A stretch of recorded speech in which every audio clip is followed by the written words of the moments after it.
Afternoon from Area 51 Raceway. We're going to do a modified build. There's been a request for soldering a chassis and mounting it. I've recently just painted a body for it, and it is right here. And this is a candy orange color, what's called tangerine orange, and then with the black hood. I just did this yesterday, so we're building a chassis for this car. So if you're interested, come join us in the video here.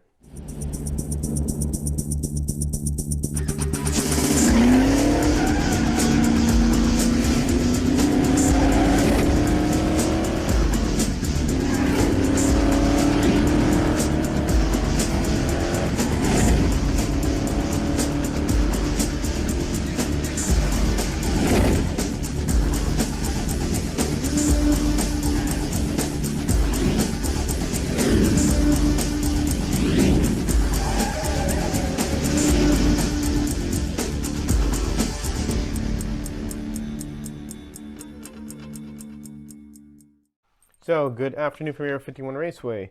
So we're going to do a modified build. Someone asked me on the Facebook page on Home Racing World to, actually video of the soldering. This one right here is the Fox. Fox. Let me see. Oh, what was the name? The Fox. The old Fox. Couldn't even think of it. So these are the instructions on the model that to put it together. And basically what I'm going to do is I'm doing the squared frame, and then what I could do is build around the little engine bay and add these with like pieces of copper tubing, whatnot, solid or hollow. Probably solid would work best because it's easier to bend, and kind of recreate this. I kind of did it on one. You just kind of have to build as you go. I don't really have like, measuring everything out. I'm just kind of visualizing it and then just building it. So that's what I'm going to do here. And what I'm going to do is basically just do the basic stuff that I do, which is solder the bracket, solder the axle with the bushings. Of course, have the motor in place here because you always want to have it that way, just to have it all leveled, and just it works out better that way. It's just a trick that I was taught to do, and that's what I do. So this on here, I already did my width for the model with the wheels on here and the axle tube with the bushing, so I know the width of it on the body, which is 7 centimeters is what I have measured right here, and then I kind of fit it underneath there to get my idea where it would be at. So the wheels will be sticking out a little, so it'll look kind of cool with like it should. So basically what you're going to do is, which I've done these videos before on soldering motor brackets, all you're going to do is get a little flux, go about it here, just a little dab a brush of it right there. Before I used to use an eyedropper, but I feel that now a brush is probably just as adequate enough as an eyedropper. Get my soldering iron ready. What I'm going to do is solder on the inside here, and let me get some solder. Yeah, I'm going to put heat on it, and again, as I always say, the flux is going to allow the solder to flow. So you just keep it there and add heat. Don't worry about how long you leave heat on it for. It's not going to kill it. And just keep pushing it on there until all that flux and all that solder follows the flux all the way around the tube, and that's it. Real simple. As you can see, it's all the way around there as I could see. So we're good. You go on to the next one. Not difficult to do. Again, a little dab over here of flux. Then I can get my, didn't need to do that. I'm going to get my soldering iron. Add a solder right here. And then I'm just going to apply heat to this and let that draw all over it. You hear it sizzling, and that's a good thing. And I just leave heat on there until it completely goes around the tube, and that's it. Nothing much to it. Really simple. Now, what we want to do is solder the bushings and the axle in there. So in order to do that, we are going to take the little bit of flux here. Let's go over this again, and I'm going to put a little bit in the tube on the inside. And this is going to aid with soldering the bushings as well. Put a little bit in here, like so.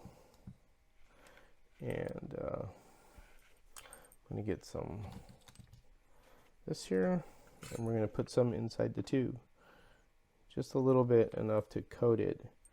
And reason why we're going to do this, when we heat this up, this flux will kind of, or excuse me, the solder will work its way out also, and get the bushing from the inside as well. And just need a little bit, and I go right on the inside like that. Just coat it. If it's too much, you could scrape it with a X-Acto blade. That'll, you know, help get it all out if you feel that it needs to be cut a little bit. Clean that up, and all I'll do is I'll get my bushings, see if they fit in. Sometimes they will, sometimes they won't. Looks like that will. We'll pop those in. See if this will fit. Also, I can feel the heat from that. And I'll always let this cool if you can. And so you see that one's giving me a little bit of a hard time. So what I'm going to do is get my blade, and I'm going to scrape the inside of this tube just like that, just to get a little bit out of the way to fit the bushing in. And there you go, and the bushing's in. So we got the bushing in. Let me readjust this motor, because that's somehow, there you go. That was kind of tilted a little for some reason, so it's flush on there. That's better. Then we got our bushing in there. We're gonna get our axle. Put our axle through here, because the axle is gonna help us align the bushings. It's getting a little bit rough here. And hold on a second, we'll just push it through. Sometimes it takes a little bit to get it in there, but there we go. Just like that. So now we have that all set there. What I'm going to do is I'm going to solder the bushings on. Now that I have that like that, I'll probably pin that like that just to hold it in place. I don't think it'll move because they're a little snug in there, but that'll keep them in place there. What I'm going to do is get a little flux, just like that, and get some solder.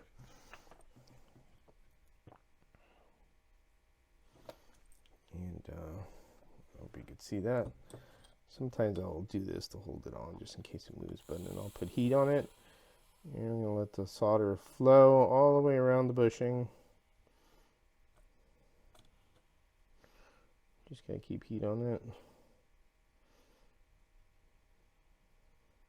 Just like that. That's fine. Went all the way around, which is good. You can do the same thing with this one.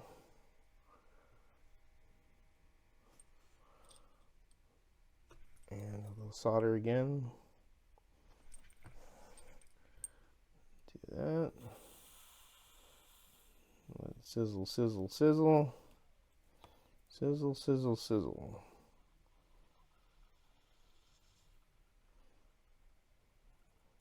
Just like that. And that's done. Next, we're on to our side rails. Of course, flux. Make sure you got it pinned against the bracket. Try to get it as flat as possible. You don't want to leave any gaps or have it up or anything. You can check that once you're done soldering. Look at it and put it on a tech block to see if it's, you know, flush, which is important. And again, I'm going to get my solder. Excuse me. And I'm going to add this here, and then I'm going to let the flux flow, obviously, along the piece. Now I could hold it here and it shouldn't feel any heat yet, at least from it. And I'm just gonna, hopefully it'll flow to where I want it to flow. I'll just keep adding heat. And if it doesn't, you could always go to the end there and do it.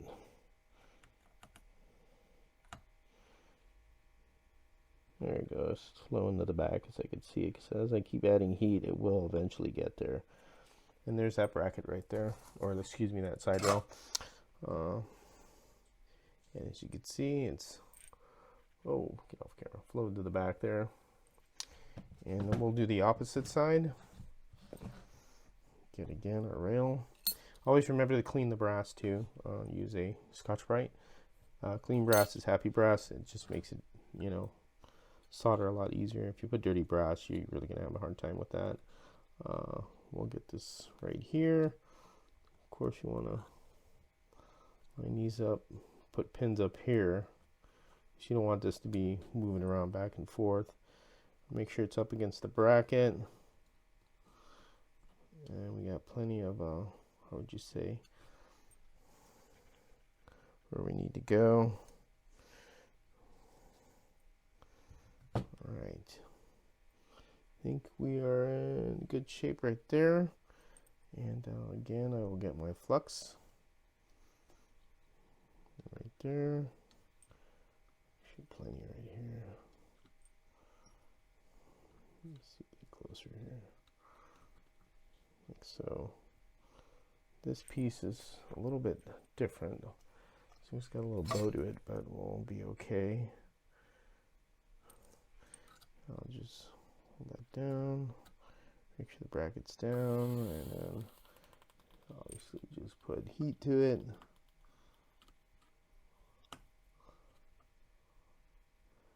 Getting heat. Waiting for the flux to flow back there, and it will flow. You just got to keep heat on it, and it will crawl all the way to the back. Come on, baby. Looks like this one's starting to do it finally. And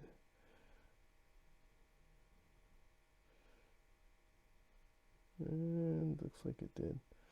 Right there. And if it's not flush all the way, you can readjust it by, you know, just reheating it and making sure it's flat. And that looks flat right there. And yep, looks like the solder just went back there like it should. So there's our, you know, our rails. Now if this bows a little, don't worry, because you could always obviously bow it back out, and then we'll solder your cross piece, which we're going to do a piece across this because this is going to be basically a box chassis, and it won't kill it. So I mean, you get your measurements right. It looks like it's bowed in a little. Once you spread out here, and you can measure in between to make sure, you know, get you're kind of even with here and back there. But you know, when you size everything up, it will be square. Here I'm building, and as you can see, I've added the structure to it, and there's been video requests on how you do this, building a mod. You've seen in the first video I've done the chassis, basically, you know, the motor bracket, the tube, putting the rails on. The guide tongue we've covered before in other videos. Basically, you know, depending on your tire height, I have mine set where I want it. Now this is the car completed, as you can see right here, but I'm going to show you how easy it is to do.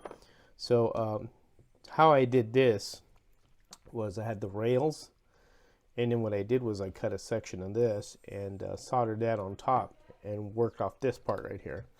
And what I did was, very easily, is get a drill bit.